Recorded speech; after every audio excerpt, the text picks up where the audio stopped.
받으시는 줄로 믿습니다.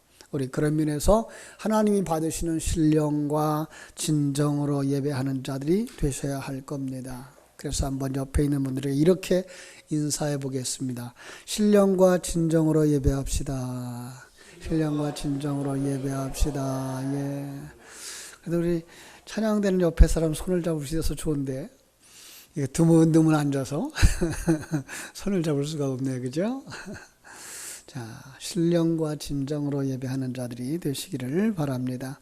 사람은 어떤 힘으로 살까요? 어떤 힘으로? 지난 수요일 날 다니엘 기도회 강사로 세워졌던 탈북 청년의 눈물 어린 고백 속에서 우리는 많은 것을 생각할 수 있었어요.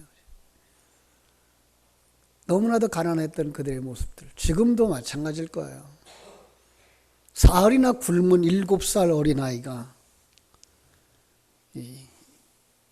석탄 기차에 올라가서 몇 덩어리 그 석탄을 훔쳐야만 그걸 팔아서 옥수수죽이라도 끼니를 떼는다는 것 때문에 사흘 동안이나 아무것도 먹지 못했던 7살짜리가 그 석탄 기차에 올라갔는데 그만 거기서 정신을 잃어버리죠. 떨어졌어요. 기차 밑으로 떨어진 거죠. 그 후로 기차는 지나가 버렸고 왼쪽 발이 잘라졌고 왼쪽 손가락이 3개가 잘라져 나가 버리고 의료 기술이 없는 북한 땅에서 손가락을 접합한 것이 아니라 아예 손목을 잘라버려서 왼손이 없는 사람, 왼발이 없는 사람. 그렇다고 그것으로 끝나버리지 않고 그는 그 장애를 딛고 그죠? 또다시 양식을 구걸하러 다녀야만 되는.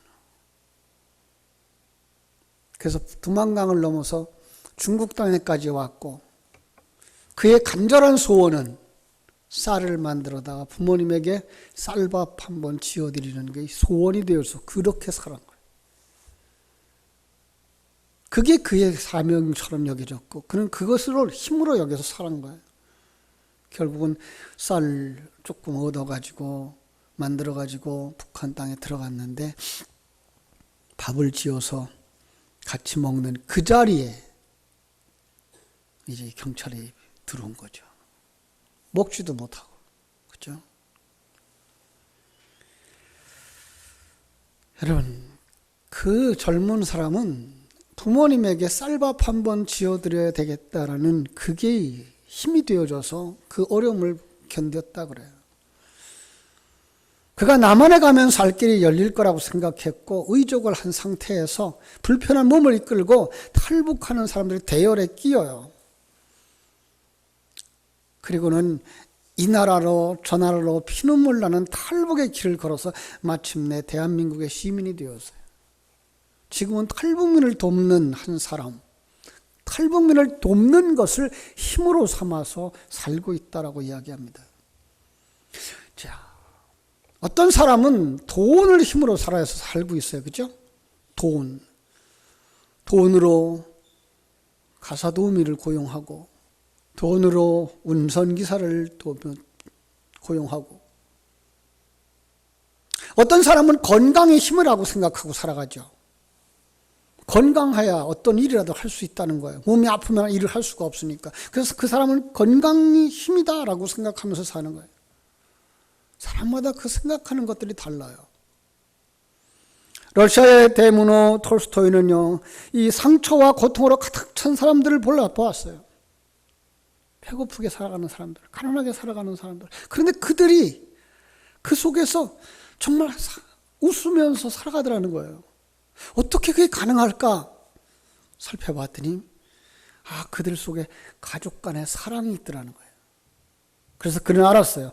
사람이 무엇으로 사는가? 라고 질문을 하고 그 대답에다가 사람은 사랑으로 산다 라고 이야기를 했습니다. 사람은 돈으로 삽니다. 사람은 건강으로 삽니다. 사람은 사랑으로 삽니다. 모두 맞는 말입니다. 그렇다면 오늘 예배하는 우리 성도들은 무엇으로 살까요? 성도들은 사명으로 사는 줄로 믿습니다. 예수님을 보세요. 태어나면서부터 온 인류를 구원할 사명을 받았고요. 공생애 동안 그 사명의 길을 가셨고요. 때가 되자 십자가의 길을 가시는 그 사명을 감당했어요. 예수님이 이 사명 감당하시는 그 덕분에 우리는 구원의 확신을 가질 수 있고요. 구원의 소망을 가지게 되어졌어요. 사명을 감당하는 주님의 삶은 아름다웠습니다. 바울 사도 역시 그랬죠. 그가 다메섹 도상으로 가다가 주님을 만납니다. 빛으로 임하신 그 주님 앞에서 그는 꼬꾸라져요. 그때 음성이 들립니다. 사울아, 사울아, 내가 나를 왜 핍박하느냐?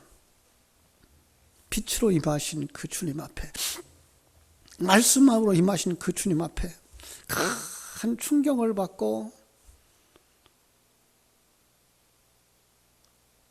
하나님의 보내심을 좀 받은 종 아나니아를 통해서 눈이 열려집니다. 그는 회개하고 거듭난 사람이 되어집니다. 그런데 하나님께서 아나니아에게 그의 눈을 열어주라고 보내시면서 이렇게 말씀하셨어요. 그 사람에게 가라. 이 사람은 내 이름을 이방인과 임금들과 이스라엘 자손에게 전하기 위하여 택한 나의 그릇이라. 바울은 이방인을 위한 전도의 사명을 받은 거예요. 아나니아를 통해서 이 소식을 들었겠죠. 바울은 이 사명을 깨달았어요. 그 자기의 사명이 무엇인지 알았어요. 그래서 그 사명을 붙잡고 소아시아 지방을 들어갑니다. 유럽을 들어갑니다. 수없는 많은 풍랑과 고통을 당하면서 그 사명의 삶을 살아갔습니다. 불신자였던 바울이 하나님 주신 그 사명을 따라 사는 그 삶은 아름다웠고 자신을 복되게 만들었습니다. 그렇습니다. 사명을 따라 사는 사람은 그 삶이 아름답고 행복한 줄로 믿습니다. 여러분, 여러분의 삶은 어떻습니까? 가만히 한번 살펴보십시오. 그리고 이렇지는 않았으면 좋겠습니다. 허전함을 느끼는 삶, 기쁨을 느끼지 못하는 삶. 왜 성도들이 삶 속에서 허전함을 느끼죠? 왜 성도들이 주님과 함께하는 그 삶 속에서 평안을 누리지 못하죠? 기쁨을 누리지 못하죠? 여러분, 사명을 잃어버린 건 아닐까요? 사명을 놓쳐버린 건 아닐까요? 안타깝게도 사명을 잊어버리고 사는 사람들, 세상적이고 허상의 껍데기를 쫓아가다가 허무함을 느끼게 되고, 그리고 평안을 잃어버리게 되고 행복을 놓치고 마는 것입니다. 성경은 말합니다. 아직 늦지 않았다. 지금이 중요하다. 고린도후서 6장 2절이 말한 대로 보라, 지금은 은혜 받을 만한 때요, 보라, 지금은 구원의 날이로다.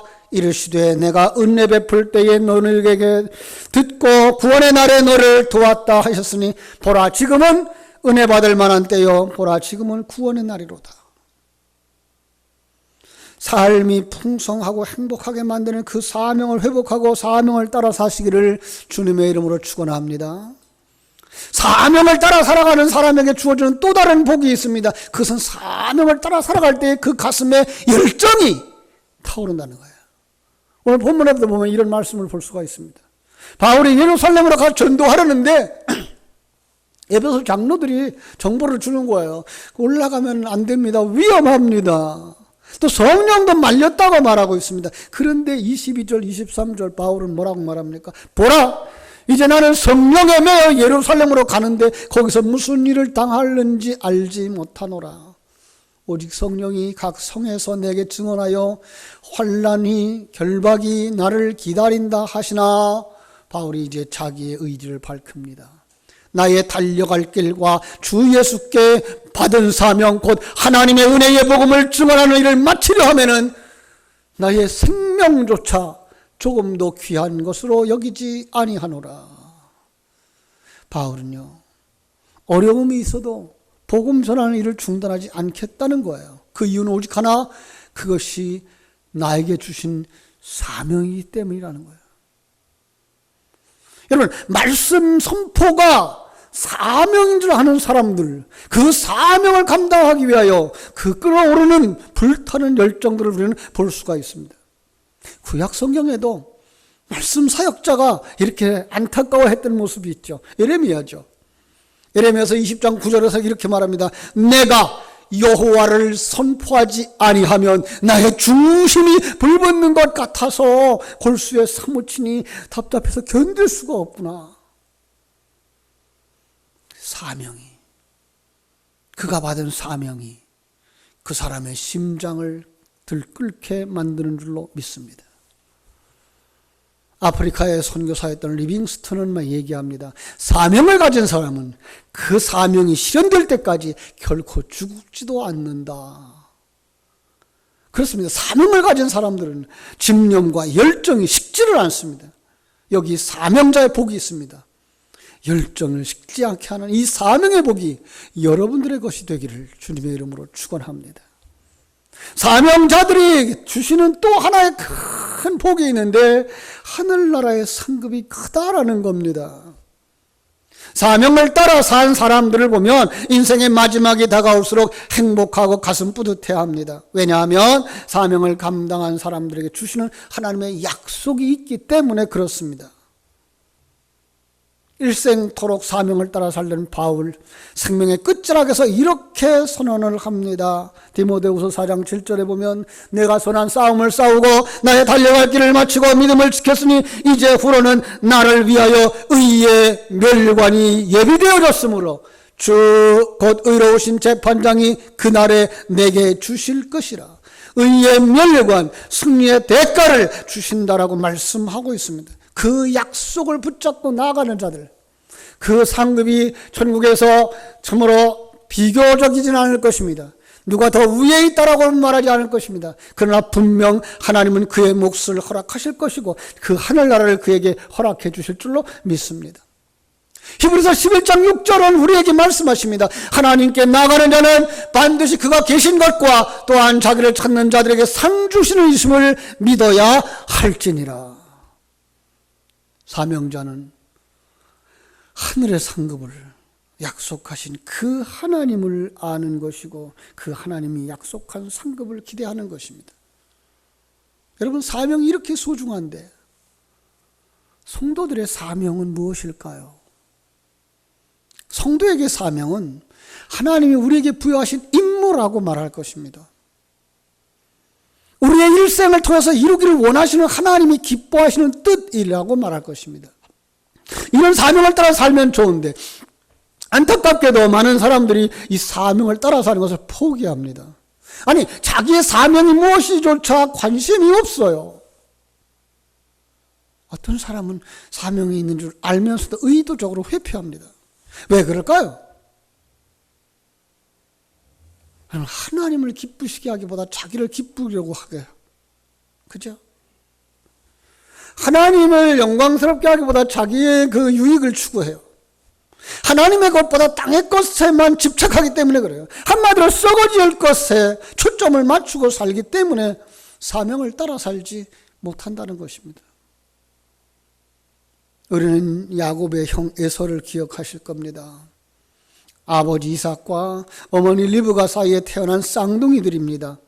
야곱은 아주 하나님의 복을 추구하는 사람이었습니다. 자기 사명 이상으로 열심을 내서 그 복을 자기의 것으로 삼으려고 노력하는 사람이었습니다. 그러나 에서는 그렇지 않았습니다.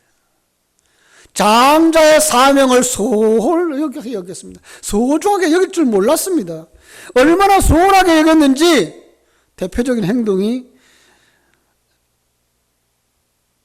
하나님을 잃어버리고, 아니 하나님의 축복을 잃어버리고 팥죽 한 그릇에 그 장자권을 팔겠다는 것입니다.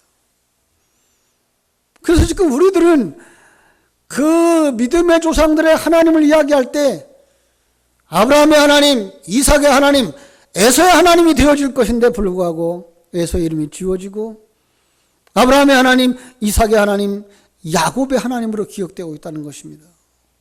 나중에 후회하지만 기회를 잃어버린 사람에게 하나님은 더 이상 복을 허락하지 않았습니다.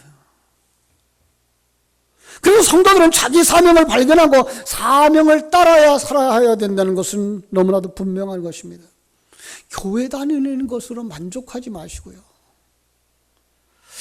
현실 교회 성도들의 모습들이 점점 이리로 가고 있어요. 그냥 교회에 갔다 오는 것으로 만족하는. 여러분, 하나님이 여러분에게 주신 사명이 무엇인지 다시 한번 점검해 볼 수 있기를 주님의 이름으로 축원합니다. 그래야 그 사명을 위하여 목숨까지 바칠 수 있습니다. 여러분, 사명은 무엇입니까? 사명은 목숨을 거는 것입니다. 목숨 걸 만한 가치가 있다고 여기는 것이기 때문에 그것이 사명인 것입니다. 신앙은 이 사명을 따라 사는 것인데 안타깝게도 사명을 가볍게 여기고 살아갑니다. 중도에 포기합니다. 사명을 포기하는 사람들 너무나 많습니다. 솔로몬이라고 하는 사람, 여러분 잘 아시죠? 아버지 다윗의 대를 이어서 왕위 위에 올랐어요. 나라를 견고하고 믿음의 나라로 만드는 이 사명을 받았어요. 하지만 중도에 잘못된 방향으로 나갔습니다. 열왕기상 11장 4절에 보면은 그 사명을 끝까지 감당하지 못한 모습이 그려지고 있는데요. 이렇게 증언합니다. 솔로몬 나이가 많을 때에 그의 여인들이 그의 마음을 돌려 다른 신들을 따르게 하였으므로 왕의 마음이 그의 아버지 다윗의 마음과 같지 아니하여 그의 하나님 여호와 앞에 온전하지 못하였으니. 여러분, 복을 받겠습니까? 그래서 9절에 가서 이렇게 얘기합니다. 솔로몬의 마음을 돌려 이스라엘 하나님 여호와를 떠남으로 여호와께서 그에게 진노하셨느니라.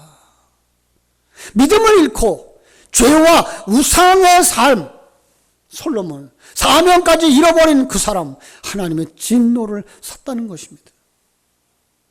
여러분, 믿음을 잃으면 사명을 감당할 수가 없습니다. 바꿔 말하면 사명을 감당하지 못하는 사람은 믿음을 잃어버릴 수 있다는 것입니다. 그렇습니다. 사명은 믿음의 사람들이 그 믿음에 근거한 하나님의 뜻, 나를 향한 하나님의 뜻을 발견하는 것이기 때문에 그렇습니다. 어떤 마음으로 감당하죠? 오늘 본문 23절, 24절 이렇게 말합니다. 오직 성령이 각성해서 내게 증언하여 결박과 환난이 나를 기다린다 하시나 나의 달려갈 길과 주 예수께 받은 사명 곧 하나님의 은혜의 복음을 증거하는 일을 마치려 하면은 나의 생명을 조금도 귀한 것으로 여기지 아니하였다. 여러분, 바울이 자신의 사명을 감당하기 위해서 어떻게 했다고요? 결박과 환난이 기다려도 사명의 길을 마다하지 않겠다라고 하였다는 거예요. 사명의 길을 마치려 하면은 나의 생명을 조금 더 귀한 것으로 여기지 않겠다는 거예요. 여기 아주 중요한 단어가 나옵니다. 나의 생명을 조금 더 귀히 여기지 아니하노라. 다시 한번 정의합니다. 사명이란 목숨을 걸 만한 것, 그것이 사명인 것입니다. 목숨을 걸어도 아깝지 않은 그 가치가 있는 것, 그것을 사명이라고 말하는 것입니다. 목숨을 건다는 것, 다시 말하면 사명을 위하여 생명을 쏟아붓는 것입니다. 마음을 쏟아붓는 것입니다. 정성을 바치는 것입니다. 힘에 지나도록 그 생명을 몽땅 쏟아붓는 것입니다. 바울은 자기 사명을 감당하기 위해서 자신의 모든 것을 거기에 쏟아붓는다라고 말씀하고 있습니다. 고린도후서 11장에 보면 바울은 이 사명을 감당하는데 얼마나 고난이 컸는지 이야기합니다. 자신을 대적하는 사람들에게 붙들려서 40에 하나 감한 매, 39대씩 맞는 매를 5번이나 맞았다는 거예요. 3번이나 태장에 맞았다는 거예요. 한 번 돌에 맞았다는 거예요. 배가 3번이나 파손되는 위기를 겪었고요. 일주야를 바닷속에서 지내기도 했고요. 강도의 위협, 강의 위협, 동족의 위협, 이방인들의 위협, 수많은 위험을 만났다는 거야. 또 수고하고 애쓰고 여러 번 자지 못하고 줄이고 목마르고 여러 번 굶고 춥고 헐벗었다고. 그럼에도 불구하고 그는 하나님이 자신에게 주신 그 사명 때문에 그걸 극복할 수 있었다라고 말씀하고 있는 거예요. 여러분, 다니엘 기도회에 오셨던 분들은 기억할 사람이 한 사람 또 있는데, 금요일 날 저녁 때 간증했던 행신 침례교회 김관성 목사님의 간증이죠. 그분의 그 간증을 통해서 사명이 무엇인가, 어떻게 사명을 감당해야 하는가를 적나라하게 보여주었어요. 태어날 때부터 그는 가난한 집에서 태어났어요. 아니, 노름하면서 폭력을 휘두르는 아버지 밑에서 자라났어요. 가난하고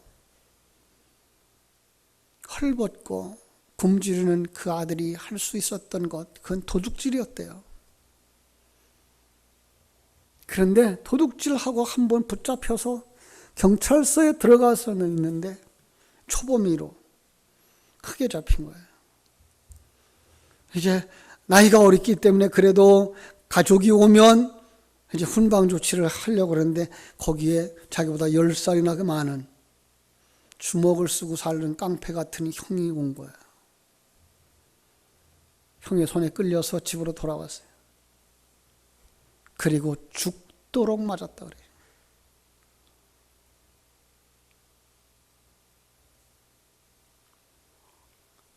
그리고 그 형이 뭘 알았는지, 그래도 교회 가면 사람 되겠지라는 생각을 했는지, 너 내일부터 교회 가. 그 한마디가 그의 인생을 바꿨다 그래요. 그때부터 안 가면 매 맞을 것 뻔하니까 교회를 다닌 거예요. 그런데 목사님의 설교를 통해서 그가 은혜를 받은 거예요. 예수를 잘 믿으면 그 사람만 잘 되는 것이 아니라 그 가정이 잘 된다는 사실을 목사님이 설교하고서는 그는 이때부터 이제라도 예수 잘 믿어야 되겠다. 남보다 더 잘 믿어야 되겠다. 그래서 남보다 더 열심히 예배를 참석했다는 거야. 아니, 모든 예배 시간에 다 참석했고, 열심으로 찬송했고, 열심으로 봉사했고, 중학교 3년 동안 3년의 시간이 지난 거예요. 그런데 하나도 변하지 않았대요. 가정도 변하지 않았고요. 아버지도 안 변했고요. 이제 대학교에 가야 될 그런 입장인데 너무나 답답해서 목사님을 찾아갔대요. 목사님, 그때 이렇게 설교하셨죠? 저 그 목사님 설교만 믿고 3년 동안 제가 이렇게 열심히 충성했습니다. 근데 우리 하나도 변한 게 없습니다. 목사님 아주 지혜롭게 대답을 하셨더라고요. 범사가 다 때가 있단다. 그 말에 설득을 당하고 이 사람이 신학교를 가죠. 신학교를 졸업하고 개척교회를 해요. 너무나 어려운 거예요. 개척교회가 너무나 안 되는 거예요. 개척교회 한 지 5년 만에 친구들과 같이 시작했으니까 그들에게 교회를 주고 자기는 이제 시골교회로 부임해서 갑니다. 갈 수밖에 없었던 것, 거기에는 예배당도 있고 예배당 지하에 사택도 있다는 거예요. 그래서 거기 갔어요. 정말 그 가난한 사람들이 모여있는 예배당, 숫자도 많지 않은 사람들이었지만 그엔 그거보다 더 보고 싶은 게 사택이었대요.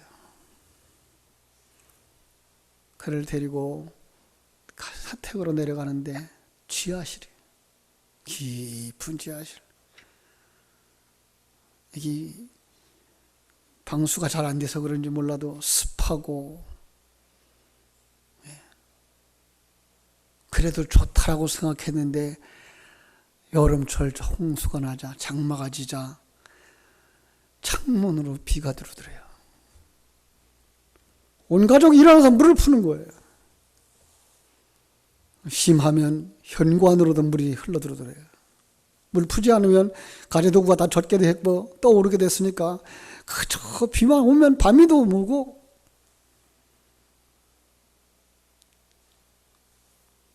한 1년을 지나고 힘들어하고 있을 때 어머니에게서부터 전화가 왔어요. 야, 아들아, 너는 목사감이 아니야. 너는 그냥 노동자 스타일이 좋아. 내려와서 여기서 그냥 나랑 같이 직장에 다니면서 살아라. 정말 포기하고 싶더라는 거예요. 그리고 정말 포기할 그런 상황까지 간 거예요. 그런데 이 마음을 움직이는 하나의 사건이 일어나죠. 6학년짜리 아들이 고양시 글짓기 대회에 나가서 1등을 해가지고 온 거예요. 그리고 얼마 있더니 고양시 대표로 경기도 글짓기 대회에 참가하게 되는 거죠. 아버지가 걱정이 태산입니다. 너 갔다가 실망하면 어떡하니? 낙심하면 어떡하니? 상처받으면 어떡하니? 철저하게 교육을 시켜서 참가시키는데 돌아온 그가 내미는 상장? 대상을 받아가지고 온 거죠. 믿어지지가 않는 거야, 아버지가. 어떻게 그럴 수가 있었을까? 그런데 그 심사 기준이 띄어쓰기나 문법은 보지 않고 그 글이 얼마나 감동적이느냐, 거기만 봤다는 거예요. 그 뭐라고 썼니?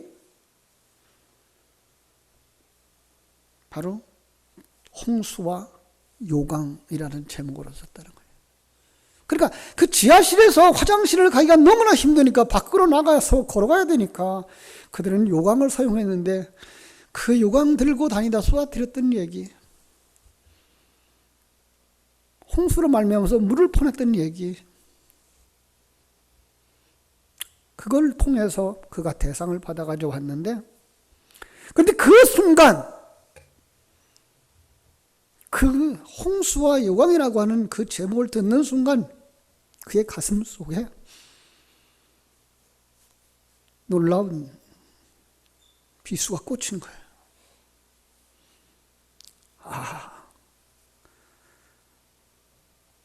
눈물과 한숨과 고통으로 통과한 인생, 내가 생각하기에도 마음에 들지 않는 이 초라한 막막한 삶의 내용을 하나님의 손에 잡혀지기만 한다면 이것이 하나님의 영광을 드러내는 도구가 되는구나.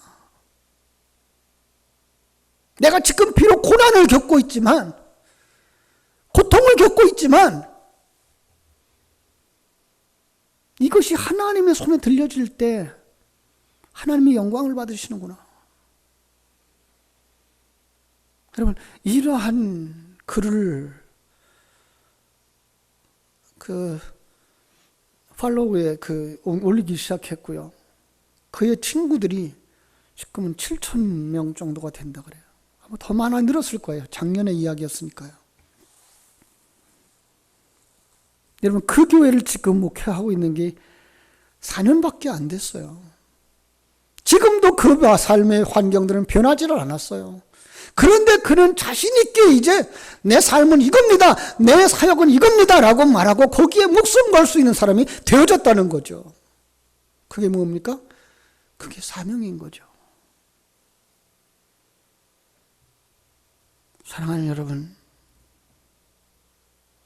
그는 거기서 결단을 합니다. 한평생 내가 요강을 들고 다닌다고 할지라도, 한평생 내가 빗물을 퍼내는 이 장소라고 할지라도 하나님이 기뻐하신다면 제가 이 길을 가겠습니다. 하나님의 영광된 삶을 다른 사람과 비교하지 않겠습니다. 하나님 당신을 만족하게 할 때 바로 우리는 하나님 앞에서 가장 큰 영광을 돌려드리는 사람이 된다는 것을 알았습니다. 고백하게 됩니다. 사랑하는 여러분, 여러분에게 주신 사명이 무엇입니까? 하나님께서 오늘 우리에게 주신 사명이 무엇입니까? 우리 가정 속에서 내게 주신 사명, 우리 교회 안에서 내게 주신 사명, 이 나라와 민족 가운데에서 내게 주신 사명이 무엇입니까? 그 사명을 위하여서 정말로 믿음을 불릴 듯하게 하시고 성령이 충만하여서 목숨까지 걸 수 있는 사명자들, 하나님이 기뻐하는 사명자들이 되시기를 주의 이름으로 축원합니다. 기도하겠습니다. 아버지 우리 하나님,